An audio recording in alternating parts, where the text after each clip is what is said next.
facility, shelling plant there. Joe Parker said, "We're proud to have Dirk join our team, and we're excited about the wealth of knowledge and experience he brings to the position." He said that Dirk will be in charge of shepherding this new project when the construction phase on the production phase begins and even beyond. We believe he'll be a great fit for our new company in Alabama. The $87 million project will shell approximately 30 tons of peanuts per hour. Lindsay also says he's experienced in warehousing and procurement and has 2 previous stops in Alabama, having worked with the Golden Peanut and Tree Nut in Fairhope and its shelling facility in Headland, Alabama. But that is the new CEO of Coastal Growers in Atmore, Alabama, Dirk Lindsay. Welcome to the All In for Citrus podcast. There's a new resource available that brings all of Florida's citrus research together, delivering it right to you on your computer, phone, or tablet. Introducing the All In for Citrus podcast from UF IFAS in partnership with Southeast AgNet. The monthly series spans the Sunshine State with research project updates from the UF IFAS statewide citrus team. Listen to the latest episode by searching All In for Citrus on iTunes, your favorite podcasting application, or at citrusindustry.net. I'm Tyron Spearman for Southeast AgNet.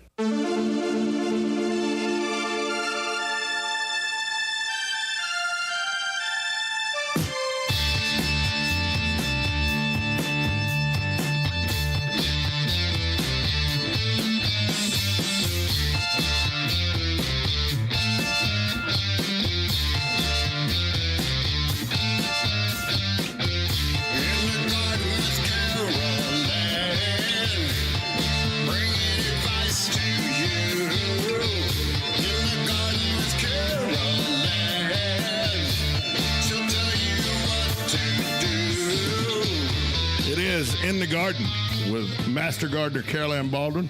Took a much needed work break last week. I don't get no sound. Well, I don't know. Oh, you're plugged into the very end. Okay, that's why. I was Put on another headset. You should be fine. You should be able to hear me fine now. You can't hear me now? Can you hear me now? It's like a Verizon commercial. Can you hear me now? Can you hear me now? Can you hear me now? Can you hear me now? I don't know. I guess I can. Okay. Well, we'll see. Because I'm not hearing nothing. I'm not hearing. Yes, I can hear you now. Well, there. See, I whispered. You could hear me. So, yeah. Good. Hey, Carol Ann. How are you? Good morning. I'm good. It's been almost 2 weeks. It has been 2 weeks. It has been 2 weeks. Yeah. I had something with work. It came up. Lowe's and many other companies do. Community type things, and that's what we were doing. We were freshening up the landscape and the grounds around the Lake Sumter Children's Advocacy Center. So we were throwing 2 pallets of mulch the other week. That was work. Breaking work. That was work. Yeah, 2 pallets of mulch. Yeah, we put almost one of them. Almost 70 bags underneath the playground equipment. Really? Yeah. But that's good. It's good because it's nice and soft. It's going to keep the weeds out. We put landscape fabric down to keep the weeds from growing back up, and it really needed a freshening up, so I did some pressure washing. And it was cold. Yeah, it was cold last Tuesday. Cold. It was cold last Tuesday. That's not nice. Yeah, because it was, last Tuesday was when we woke up. We had a hard freeze. Yeah, we had It was 29 at my house Monday night, Tuesday morning. Yeah. Which leads me to ask this question. Right. Because after this last cold snap, we put the pool noodles around the grass. Right. We covered them up with the frost blanket or the sheets or whatever. Right. Yeah. But now we've taken them off, and I see yellow leaves and some brown shriveled up leaves and leaves falling off the new trees. Right. Now, could that be from the cold, or am I watering them too much? Because I'm still watering them twice a day. Yeah, I think it's probably a combo, but I think you're watering too much. I think it's time to back it off, get off the twice a day, because they've been in the ground 4 or 5 weeks. 4 or 5 weeks, yeah. You should be down to, and you'll have to wean it down. So do this over like 2 to 3 weeks. Get it once a day, and then get it down to like every other day. And then over the next few weeks, get it down to like twice a week. How much has the heavy fog and dew helped with this ground saturation, or how much does how much does that help plant? It helps it because it keeps that moisture nearby, and so when you it does add a little bit of moisture, and of course this is our dry season. Right. So anytime you can get any kind of moisture stolen out of the air or however, it does rained in a while. Right. I mean, I think I had a decent rain with the incoming of that last front. Decent rain, half an inch maybe, which is still for the landscape. That's fine. Yeah, that's plenty. They're going to sleep. They're resting. They're not feeding. They don't need a whole lot of water. Your landscape doesn't. But anything extra you can get. Only problem we have is if it doesn't burn off early and they stay wet. And your plants stay wet on the inside of the plants, inside of the shrubs and things like that. Because in Florida, unfortunately, we can have fungal issues year-round, including the wintertime. Really? Including our lawns. Even with hard freezes and nothing's growing. It's if that moisture and that humidity are there with the temperatures. It just in the wintertime we have different fungal issues than we do in spring and summer. And when you say burn off early enough, like the sun coming up, like some last week it was almost 10 o'clock before the sun. Yeah, and yesterday I think we were overcast until 10 or 11 o'clock, something like that. It was like finally I took my jacket off, kind of thing, because it was just chilly enough in the morning that you needed, and damp enough that you needed something. But that was, and so we have to watch on those. That's why we don't do anything. That's why we don't fertilize. We don't want to encourage growth that encourages, cold damage. It can offer a nice, easy base for insect problems, because the insects, though slowed down, they're not gone. They're not gone. I mean, most of the problems are probably gone now. The mosquito problem has decreased. Right, and that's because of temperatures. They're cooler. They're just not active at this temperature. They're not gone. No. Just wait for a nice warm weekend when you want to be outside. Wait till you get one night at dusk and it's like 73 degrees still. Right, and that's what. Yeah, and that you're trying to sit outside and enjoy a nice evening, that you got the fire going. You'll be breaking out the off. So, we still can have some of these problems. The lawns can still have problems. Again, back it down. I still have people. You mentioned before we got on the air, do I need to feed these trees yet? Yeah. And it's like, no, we just let them be. Just let them be until March. How hardy are these kind of citrus trees once they're in the ground? Once they're in the ground. And these were 3.5 to 4 foot tall trees when we got them. Come next year, they get a good start. They get a nice root system built, and that's the biggest thing. We want roots, not fruits. So this spring, enjoy the smell of the blossom, but really try not to let them hold any fruit. And most of the time they'll shed it anyway. Everybody freaks out. It has 100,000 blooms on this tree. And it sets 1,000 fruit, and it drops 998 of them. Right. It's supposed to. It's not. The tree's not ready to hold all that fruit. So don't anybody else, don't worry about that if they put fruit trees in this year. Once they're in the ground and they've made it through, a good year, with our normal weather, we don't get too many of those really hard freezes, that 8 hours below 28, 26 degrees for an extended time. That's when they get damaged. 32 degrees is just like, whatever. That sweetens up the fruit. Okay. We all know, you go out there and, if we get an early frost in, say, November, early December, and you're picking fruit for Christmas, is that so sweet, because it does something with those sugars in them. And so the below, up to 32 degrees, even down to 30 for hours, they can tolerate that. It's when it gets below 28 for an extended period of time, that 4, 5, 6, 7, 8 hours, those really long, hard freezes is what does the damage. I've noticed in the last couple of weeks that my lawn guy shows up, but cutting the grass is not what he's doing a lot of. No. He's mulching leaves because the trees are just shedding. Just dropping them all over the place. The maple tree, they're just throwing leaves like it's nobody's business. I mean, the slightest breeze, you can get a 2 mile an hour breeze through. It's raining leaves. Yeah, raining leaves. You hear them. Yeah, you hear them on the roof. You come out. Acorns are falling. Pop. Sweep the sidewalk in the morning. Come back. Sweep the sidewalk in the afternoon. Yeah.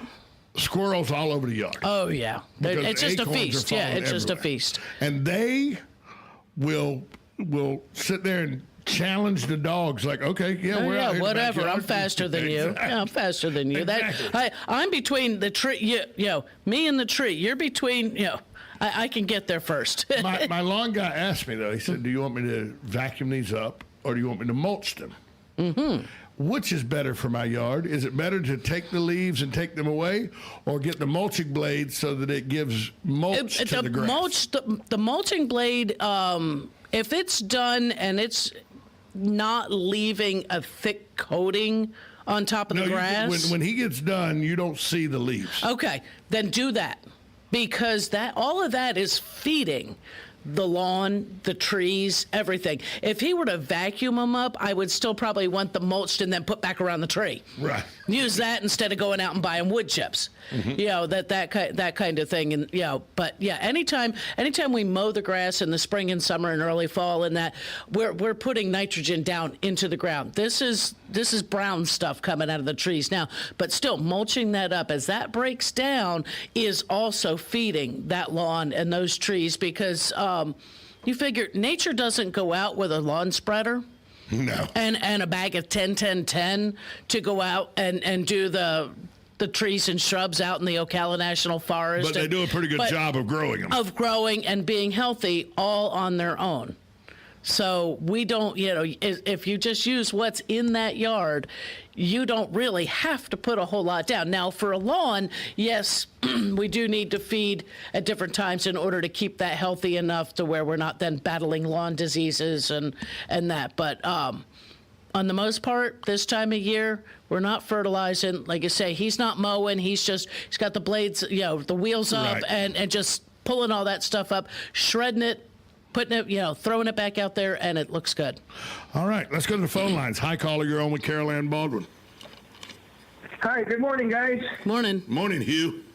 I'm not hearing you. Say, my Hawaiian tie or tea, whatever how you pronounce it, it's lost all its beautiful dark red manure, like maroon color. What did that cold spell knock that down and to kill those leaves, or is that just a natural turn this time of year? Okay, my headphones weren't picking you up. Can you just kind of start over? Sorry. My Hawaiian tea. Oh, okay.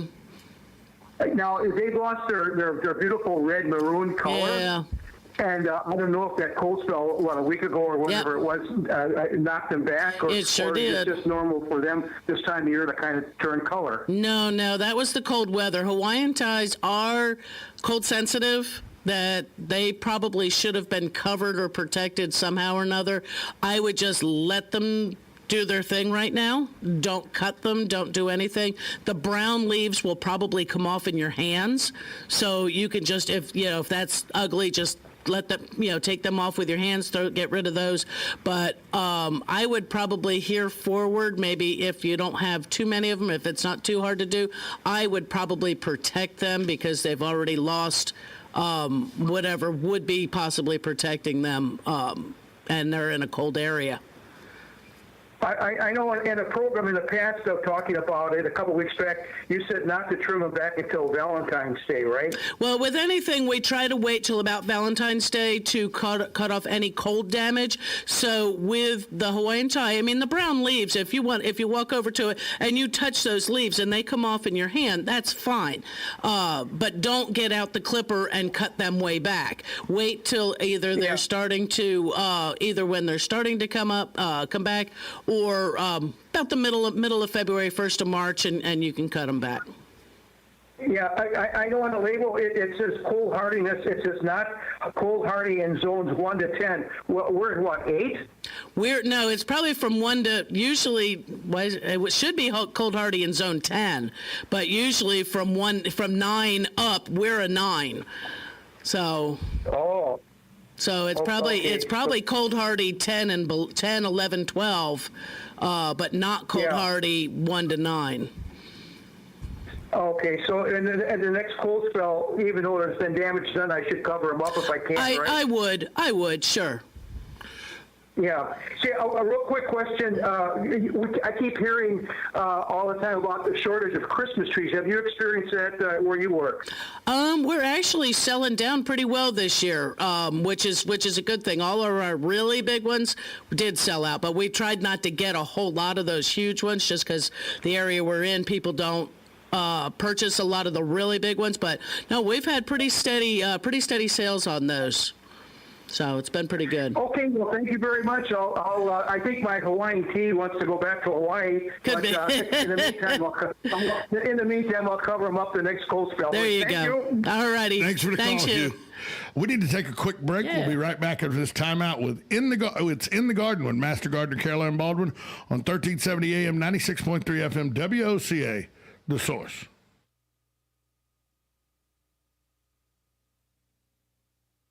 Oh, hey, Grandpa. Oh, hey, Grandpa. Hey, Grandpa. Yes, buddy? Can you take me fishing this weekend? I'd love to. Have you noticed a change in your hearing over the years? Missing the little things in life? Visit Beneficial Hearing in Ocala today. Their expert team of audiologists will make sure you never miss a moment. Call Beneficial Hearing today at 352-629-4418 or visit them online, beneficialhearing.com. If you thought there was no tree store in Ocala, then think again. Baldwin's Camellia Gardens has been Ocala's official tree store for well over 50 years. At any given time, Bob has more quality trees, dozens of varieties, including shade trees, palm trees, and citrus trees than anyone in Marion County. You always get lowest prices and guarantee. Plus, every day you buy one tree, you get a second one for half price. That means you can buy a 4 to 6 foot tree for as little as $49.99 and get another one just like it for only $25. Hundreds of types and sizes are available. You can get delivered, planted, and guaranteed. So think about trees. Think about Bob Wine's Camellia Gardens, Southeast 38th Street, Ocala, away from all the traffic. Daily till 4, Saturdays till 3, Ocala's Tree Place since 1952. My TD Life. Yes, My TD Life. Hi, Trevor DeShaw here, and I will be on WOCA coming Monday, December 21st at 9:05 a.m. to give you ways to take advantage of market gains while avoiding any and all losses to your primary money. Listen in to this Money Monday My TD Life segment at 9:05 right here on WOCA, and check out my website, www.mytdlife.com.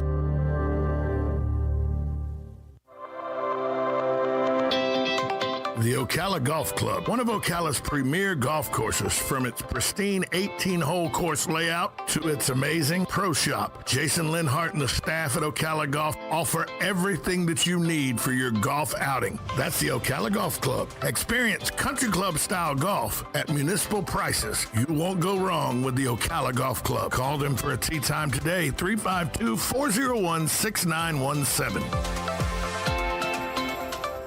Merry Christmas from the PacMail store. Thank you for all of your business in 2020. At PacMail, we pack, ship, freight, and crate, a family-owned business since 2007.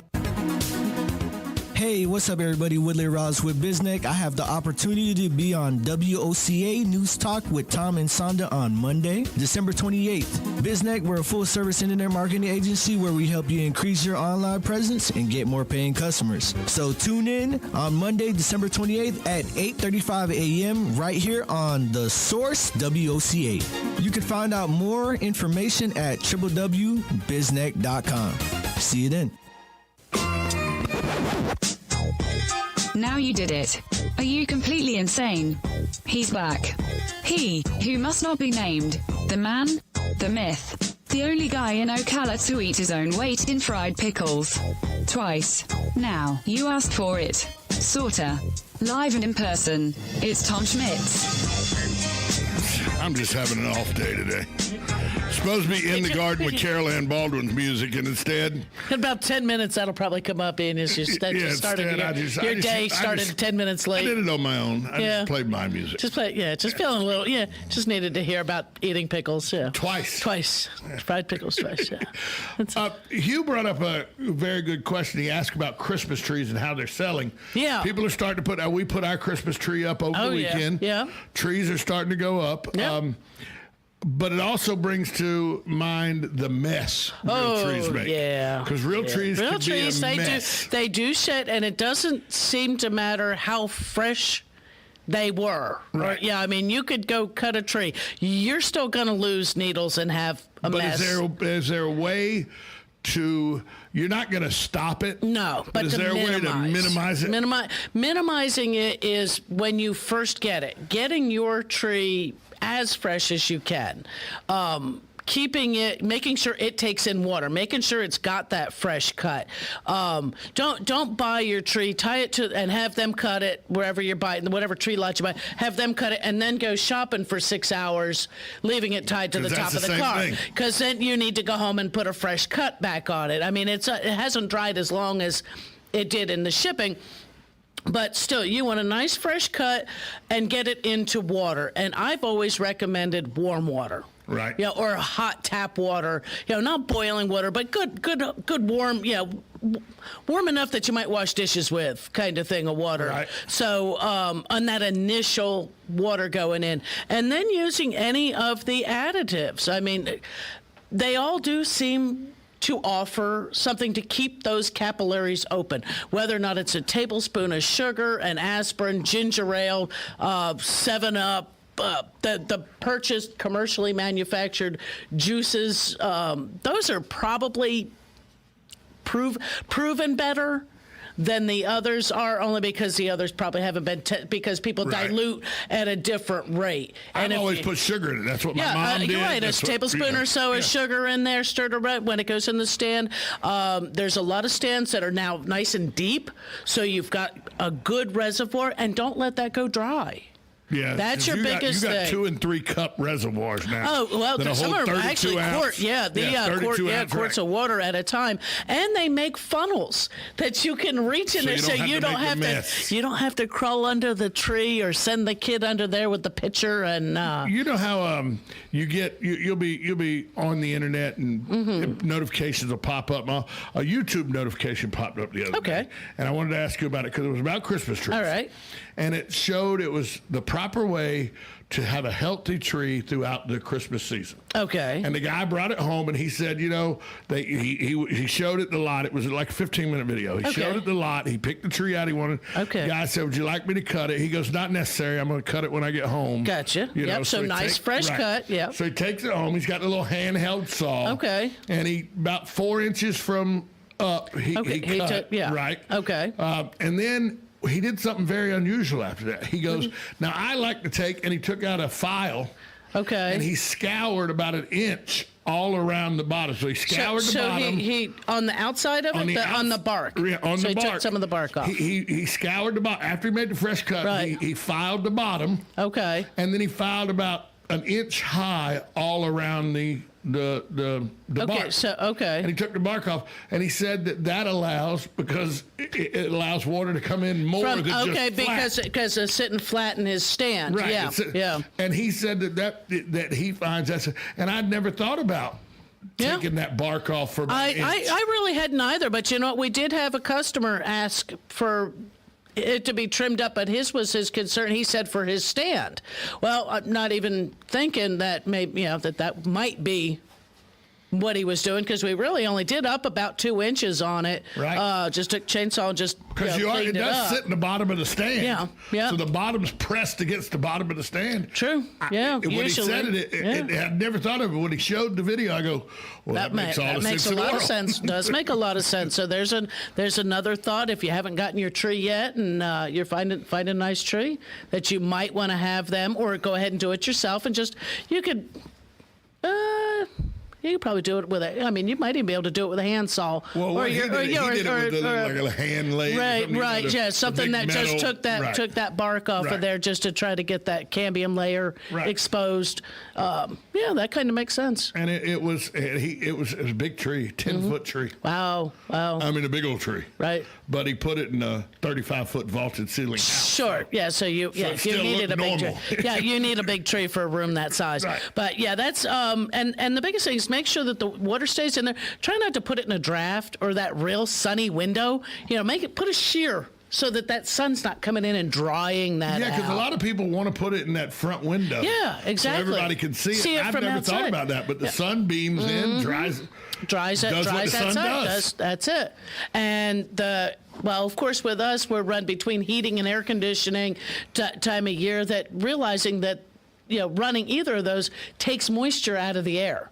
So we have to watch, and you may, on those first few days of putting that tree in, you might be filling that reservoir every day.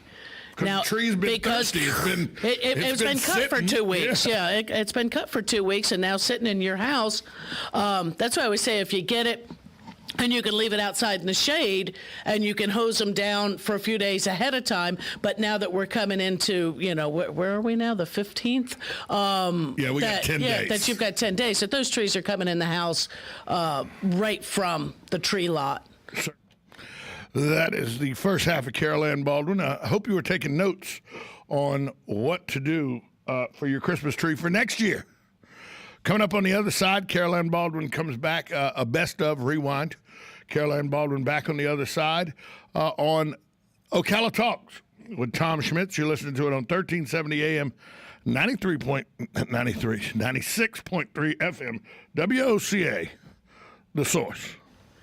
Broadcasting from the Paddock Mall Studios, this is WOCA, Ocala, Gainesville, The Villages, 1370 AM, 96.3 FM, The Source.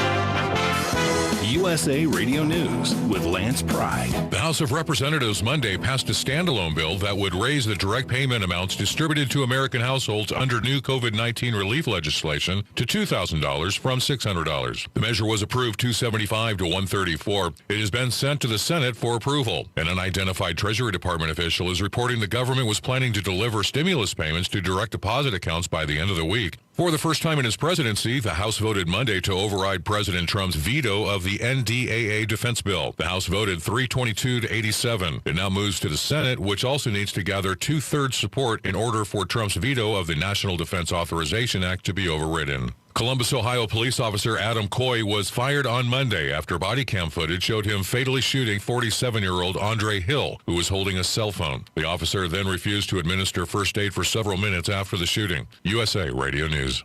Got an old car? You can donate it, whether it's running or not, to the United Breast Cancer Foundation and save a life. They'll even come and pick it up for free.